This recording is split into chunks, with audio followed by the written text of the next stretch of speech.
வலிமை IAS academy சார்பாக நான் உங்கள் பிரேம்.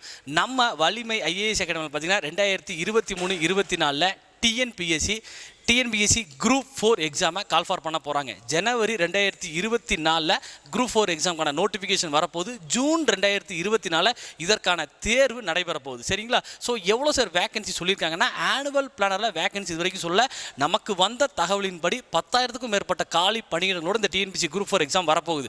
ஸோ இந்த 10,000 வேகன்சியில் நீங்களும் ஒருத்தராக இருக்கணும்னு ஆசைப்பட்டீங்கன்னா நீங்கள் செய்ய வேண்டியது ஒன்றே ஒன்று தாங்க. நம்மளுடைய Valimai IAS academy TNPSC group 4 test பேட்சை ஜாயின் பண்ணுங்க. ஏன் சார் டெஸ்ட் பேட்ச்? கிளாஸஸ் தான் முக்கியத்துவம் கொடுப்பாங்க. ஏன் டெஸ்ட் பேட்சுக்கு முக்கியத்துவம் கொடுக்குறோம் அப்படின்னா, நீங்கள் எவ்வளோ படித்தாலும் டெஸ்ட் எழுதி பார்க்கும்போது, ஏன்னா படிக்கும்போது நீங்கள் லைன் பை லைன் பேராகிராஃபாக படிச்சுட்டு இருப்பீங்க. ஆனால் டெஸ்ட் எழுதும் போது நீங்கள் கேள்விகளை கண்ணால் பார்ப்பீங்க. கொஸ்டின்ஸை கண்ணால் பார்க்கும்போது அதற்கான சரியான பதில் எது அப்படிங்கிறது எப்போ தெரியும் அப்படின்னா, நீங்கள் படித்ததை ரீகால் பண்ணும்போது. ஏன்னா நிறைய பேர் பண்ணுறது பேராவாக நிறைய படிப்பாங்க. ஆனால் கொஸ்டினாக கேட்கும்போது அதே கேள்வி நீங்கள் படித்த விஷயத்த கேள்வியாக ஒரு ஆள் உங்கள்கிட்ட கேட்கும்போது அதுக்கான பதில் சொல்ல தெரியாது.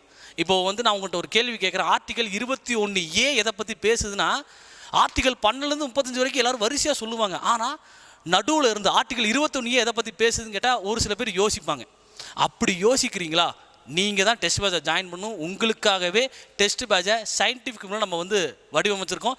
இந்த டெஸ்ட் பேட்சில் நீங்கள் ஜாயின் பண்ணால் நம்ம வலிமை ஐஏஎஸ் கான்டாக்ட் நம்பருக்கு மறக்காமல் கால் பண்ணுங்கள் அல்லது வாட்ஸ்அப் பண்ணுங்கள். நன்றி, வணக்கம்.